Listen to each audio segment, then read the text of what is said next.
Greetings superstars, my name is Tara Brabazon and I'm the Dean of Graduate Research at Flinders University, and welcome to this, our 6th vlog. Wow, unbelievable. And this one is by request.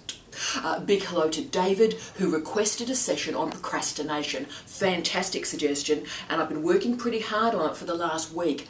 And I realised last Friday it's actually 2 sessions, because you see, procrastination is one half of a binary pair. Procrastination versus motivation. So the motivation element of this vodcast has sort of grown out of procrastination, and I'll be doing a session on it next week, because I do know that motivation matters to you. I've had so many people through my office in the last couple of weeks or so desperate, and the word is desperate, to submit their thesis before August. So they've been coming into my office to get me to do a bit of a Ron Barassi 3/4 time. You can do it. Come on, let's do it. Come on, come on. And I'm always very, very happy to do that. But next week we're going to talk about motivation and provide a model for motivation that is structured, that is careful and considered, and I hope will get you to completion.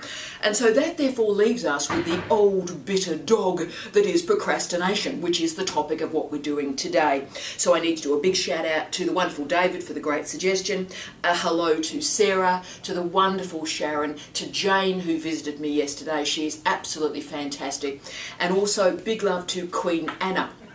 Anna and I have been doing mentoring sessions for the last few weeks. I'm not quite sure who's mentoring who. I'm getting a great deal out of it, but Anna is just tremendous. She's a self-starter, she's motivated, she's fantastic, and therefore, so we can all be a little bit more like Anna, let's talk about procrastination and understand what may be happening in your life and in your doctorate. Are you ready? Let's begin. So let's start with what procrastination is, and let's see if you can recognise these behaviours in yourself. At their most basic, procrastination is a series of avoidance behaviours. But what I want to make clear to you is actually it is completely logical. It is a completely rational series of behaviours. There's nothing weird about it at all. Procrastination means that you are selecting the pleasant, the light, the sweet, the nice bits of life, the nice people, the nice behaviours, over the weird, the boring, the challenging, or the dreadful. So why wouldn't you do that? That makes perfect sense. So the first thing I would say to you is procrastination is understandable. And no worries, it makes sense, it's logical. The problem comes in when procrastination is followed by a series of very negative emotions. So like guilt, like doubt, like inadequacy, and a fair whack of self-loathing. Yeah. So I want you to start to break that link up for me. I want you to go, okay, well for the next hour, I am going to procrastinate. I'm going to sit in the sun and I'm going to look at my nail polish. And that's great. No judgment there. I'm just going to enjoy my nail polish. I know the Bruces enjoy nail polish. Just enjoy it. No judgment. Just do it. The challenge though comes when we're trying to do a PhD, because a PhD is really difficult. It's not normal behaviour.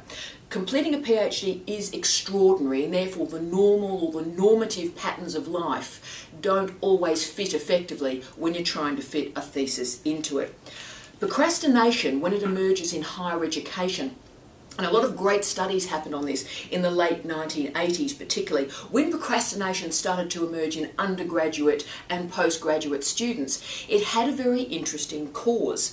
It was seen to be the students were feeling that they didn't have the skills required to complete the task. Isn't that interesting? So again, procrastination is logical. We want to do something pleasant, absolutely, and particularly we want to do something pleasant when we believe we don't have the abilities or the skills to do that difficult task. Fabulous. So this helps us understand what's going on here, because suddenly procrastination becomes a diagnostic tool rather than sort of like a thing.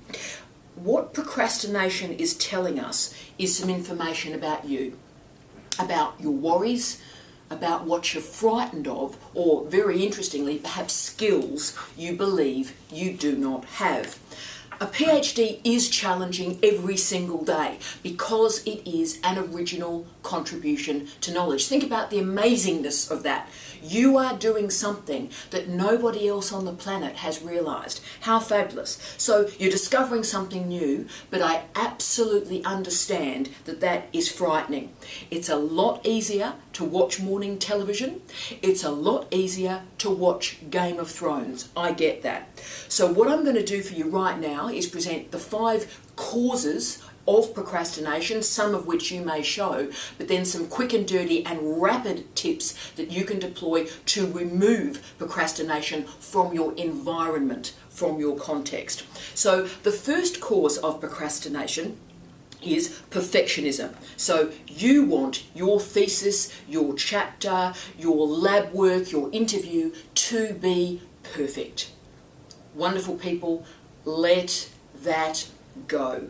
Put another benchmark in place, because perfectionism simply is not possible. So if you think about it, you're encouraging yourself to fail there. You always will doubt yourself, and instead of trying and doing okay, you prefer to not start, and therefore you will fail. So guys, remember Graham Turner's line that I told you about a couple of vlogs ago. The doctorate is the worst research you will ever write. Don't make it bigger than it is. It's not your great life work. It is simply the concrete in the foundation at the base of your academic house. It's not the bespoke kitchen on grand designs. Guys, one of the reasons I never procrastinate, and I actually never worry about perfectionism, is I'm a writer. I'm a writer by trade. I've written 17 books, 200 plus refereed articles and book chapters, hundreds of articles of journalism. I write. And I treat writing like a jigsaw puzzle. I love the puzzle and the pleasure in words. So during my morning writing sessions, I have micro moments of achievement every single day. It's amazing. I go, oh wow, what an interesting word. Look at that sentence. That's fascinating. So that's what I want you to start doing. Celebrating those micro moments of achievement. Say to yourself, wow, that's a great sentence. I've done well here. Or look at that paragraph. That scaffolded me to a really interesting argument. So start to just acknowledge and enjoy the pleasure and the puzzle of words. The second cause of procrastination is, and you maybe know these guys and gals, or indeed you may be this person who approach every day like it is a soap opera, like it's a trauma, like a really nightmarish situation is about to occur. You know, these people, like something happens and like it's a nuclear war, or you know, they see the profound tragedy in a toilet that doesn't flush properly. It's like, no, it's the toilet, oh no. Right, so these guys and gals move through life looking for trauma. They're looking for tragedy, they're looking for disappointments, they're looking to have an argument with people, they're looking for panic. And they often find it because mostly they cause it.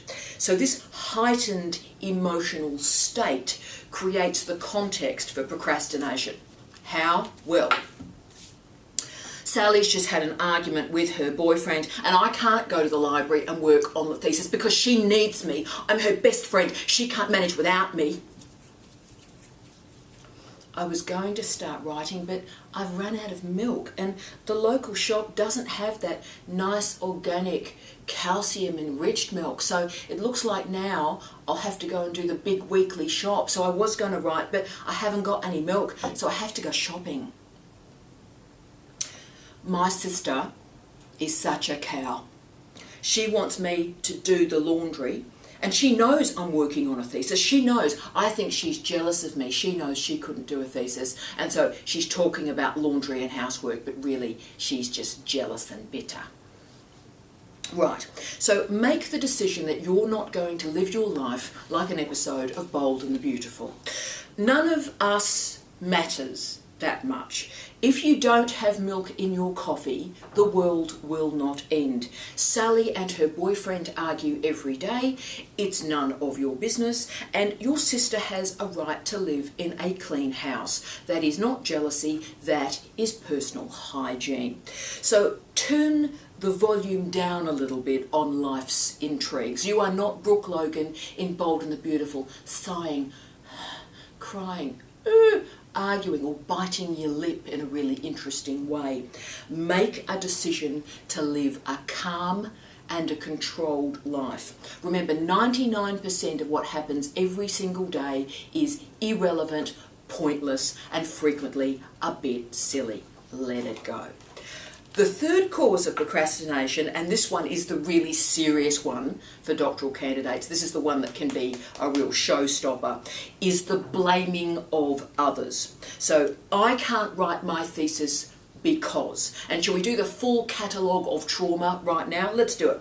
I can't write my thesis because my supervisor won't see me. I can't write my thesis because my supervisor won't read my written work. I can't write my thesis because my experiment did not go as I had planned it to go. I can't write my thesis because I don't like my research questions. I can't write my thesis because my partner complains that I don't do the dishes. I can't write my thesis because Game of Thrones is back on and Jon Snow. Oh wow, Jon Snow. Wow, wow, wow. Okay, so how often are you blaming other people, including Jon Snow, for your lack of success? Now, this is not only a PhD issue, guys. It is amazing how often you see it in higher education as a sector or as an industry. So for me, the mark of a successful person is a self-contained person, someone who looks in the mirror and claims responsibility for their success, their failures, their achievements. The moment I hear blaming or whinging or whining, I sort of know that that person is not going to make it. Own the errors, own the failures, own the mistakes, because then you can confront them and you can move beyond them to the next stage of your life. So claim your life back. Own your decisions. You chose your supervisor, you chose your topic, you chose to do a PhD, your choice. So own those choices and then earn and enjoy the achievements and successes that come from those choices. The fifth cause of procrastination is one of the easiest, and that is just simply laziness. And this laziness is the cause and is caused by a lack of motivation. So in my first meeting with my PhD students, I get them to write down 10 reasons that they are doing a PhD in their first meeting. 10 reasons they're doing a PhD. Now I know if a student gets stuck at about 4 or 5, we're going to have a motivation problem. So procrastination may be an outcome of this situation, but actually a lack of motivation is what's caused it. So the gig next week will find a strategy for you in a concrete way to give you the motivational structure to get that thesis through. Okay, so the question now is, you are a successful person. You are a brilliant person. You are in a master's or a doctoral program. So when we're managing procrastination, I want to focus on looking after your context. I want to focus on how we quickly clean up your environment to make your choices easier. So what I'm doing is I'm working on your context to minimize the distractions so that procrastination does not occur.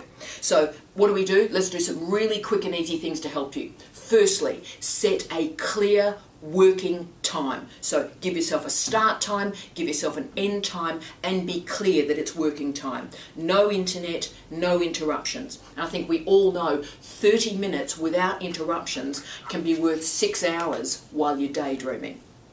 Also, and this is a biggie, don't think about finishing the chapter. I must finish the chapter. I must finish the chapter. Don't think about the chapter. Don't think about the future. Just say, I am writing a page. So I am now, right now, I am writing a page for my thesis. And once that page is done, say again, I am writing a page of my thesis. Do another one. Live in the present. Procrastination pushes you to the future or to the past. Live in the now. Write that sentence now. Read that article now. But most importantly, this is the important bit, when that 30 minutes or that 3-hour block is finished, reward yourself. Go for a walk. Try out that new mascara, and that's just the Bruces. Watch Game of Thrones. Have a bit of a dance. That's what I do. I do stuff and I just have a bit of a dance, listen to some music, have a fantastic time, and go again. So you don't have to procrastinate and do the pleasant things now, because you know, once I've written this page, I can then do something pleasant. So it's no worries. Give yourself a reward structure. Okay, so much for cleaning up your time. Let's now clean up your space. And I'm taking this strategy from Brian Wansink and his great book, Mindless Eating, and it comes from his Food and Brand Lab. So a wonderful research project, wonderful writer.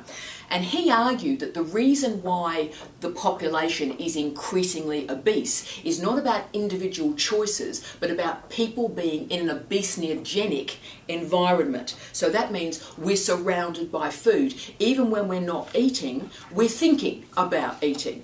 So his studies revealed that every human being makes about 200 decisions about food every single day. So we're meant to be talking with our partner, I love you, and instead of talking with your partner, you're really going, gee, I'd love some cheesecake. Wow, I really love some cheesecake, right? Or you're meant to be working on your thesis and you're going, but I'd really, really like some feta cheese. Maybe I should have a Greek salad tonight and I'll get some feta on the way home and that'll be just lovely. So Wansink argues that obesity is not being caused by the individual, but being in an environment where too many distractions and choices are available about food. So he argues, and shows indeed in his research, that if we cut down the food in our environment, so reduce our choices, then people lose weight. So think about the use of this study in doctoral education. How busy is your environment?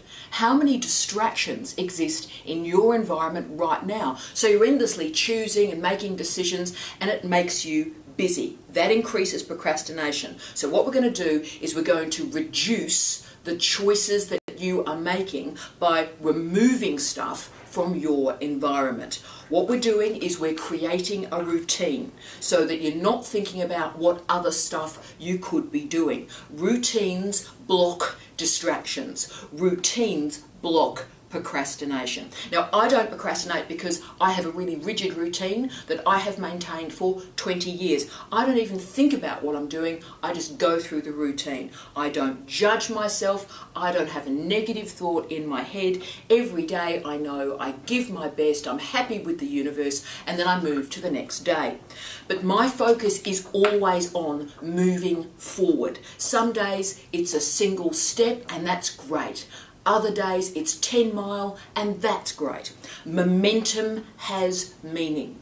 Give yourself movement. So focus on cleaning up your environment, and therefore you will also clean up your time. So this is like cleaning up your fridge, cleaning up your cupboards, taking the crisps out, and if the crisps and the cheesecake aren't there, you won't eat them. So let me give you the easy cleanup that might save you. For some of you, it'll be 10 minutes an hour, and for some of you, it may be half an hour in a day. So the first step, and this is a big one, this could change your life, is shut off all notifications from social media. Facebook, Twitter, Instagram, Pinterest, LinkedIn. You know the stuff that appears in the bottom right-hand corner of your computer or on your phone? Shut all the notifications down. So go to social media when you choose to. Do not allow the push notifications to drag you there. Because think about it, there's the distraction. Oh, someone's liked your post. Really? So you're going to stop writing your thesis to see who's liked your post? Shut the notifications down. The second step, this is a biggie. This is a biggie. Do not place your mobile phone on your desk where you are working. Put it on silent, put it in your bag. Put it away from the desk. Get it out of your environment. That'll change your life. How many people do you see, you're having a conversation with them, there's the phone, and somebody's liked their post on Instagram, and they're more interested in the phone than a person. Now the thesis is even more important. Put the phone out of sight in a bag. Third step, differentiate between leisure and learning. Differentiate between your thesis and your leisure. What often happens is people are starting to blur leisure and work. So create separate times and separate spheres, and use leisure, use social media, use your mobile phone as the reward after you've done the work. So you're never not looking at your mobile phone ever again. You're writing a page, then you can look at the mobile phone. You are structuring your time. So most important, guys, is I want you to care for yourself. Don't impose bizarre notions or assumptions about how you think you should be behaving. Just be kind to yourself and calm with yourself. A doctorate is a learning experience. It's a course, guys, and yes, it's a big course, but start with today. Start with this hour. Start with right now. Don't judge the past and don't judge the future. Take one step for your thesis right now. There's never going to be a right time or a right mood or a right vibe or having your chakras aligned. There's never going to be a perfect time to write a thesis. So just do it now. I want to finish with one truth if I can. And this is a truth that makes people really uncomfortable and they don't really want to talk about it, but I just want to put it out there for your consideration. And that is, the font of most procrastination behaviours is fear. At their best, doctoral programs are punctuated by laughter, by joy, by really enjoying the experience of learning. And I hope the Office of Graduate Research, I hope I always give you that hope. I want you to know you matter, the thesis matters, I'm excited for you, we can do this together, it's brilliant, I'm proud of you, yeah. But at their worst, doctoral programs are punctuated by fear, and I've seen it around the world. Fear of failure, fear of inadequacy, fear of disappointing yourself, your supervisor, the university, your family. Now, don't judge the fear.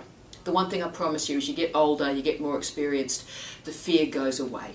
You realise you'll be okay. Also remember, and this is particularly a characteristic at universities, guys, it's the nature of the workplace, that underconfident people want to frighten you. Underconfident people want to frighten you. It is intentional, okay? They're wanting to push you down. They're wanting to minimise you to make themselves feel better, to silence their self-doubt, okay? And again, that's completely understandable, but don't let them do it. Try to stop living your life through the commentary of others, guys. Opinion is not fact. The commentary doesn't matter too much. I just read a great book by Michael Foley. It was called The Age of Absurdity. Great book, fantastic, Michael Foley. And he made a great statement, quote, "Who in the Western world has not been deranged," what a great word, "has not been deranged by a toxic cocktail of dissatisfaction, restlessness, desire and resentment," end of quote. So much of our daily lives are completely absurd. Just don't go in there, don't judge it, let it go. The characteristic of successful, motivated people is that they feel the fear. They manage the disappointment. They cut away the blame of others. And they just simply get on with it. Success doesn't come from finishing. Success comes from starting. The reason so many people fail in life is that they don't start. They're frightened, they're angry, they're bitter, they're lost. But all success is taking one step, and then another, and then another, and then another. What you're after is momentum. It's the movement that makes you successful. As most of you know, I am an enormous fan of Peter Capaldi. Big fan. He's played some of the landmark roles in screen culture. Local Hero, one of my favourite films ever, The Thick of It, Doctor Who, and Crow Road. I saw Crow Road on the weekend again. Fantastic miniseries, brilliant. I said to myself, if you read those 21 articles on Saturday, Tara, you can watch Crow Road. So I read the 21 articles and then I had my reward. I watched Peter Capaldi in Crow Road. Great. But every great life is punctuated as much by, I think, how you manage disappointment as how you manage success. And Peter Capaldi made a really great statement about life, and he makes very few of them, but it certainly changed the way and changes the way I approach my life every day. He stated, quote, "Worrying that you are crap is a waste of time. Worrying that you can't do it is a waste of time. Worrying that you failed is a waste of time. No one cares. Just get on with it." End of quote. No one cares. Just get on with it. If you worry, if you feel failure, if you assume that the world is talking about you, then you're wrong. Success is waking up in the morning, assuming responsibility for our actions, changing what we can through the decisions that we make, accepting what we can't, and then just getting on with it. PhDs are tough. If they weren't, everybody would have one. What I'm asking you to do for me this week is feel the fear and do it anyway. Feel the fear and do it anyway. Always remember, you are amazing. Thank you for being you. And together, we will get through this PhD. This office cares for you. I care for you. Together, one step at a time, we will do it. I wish you love, light, and peace. Tea out.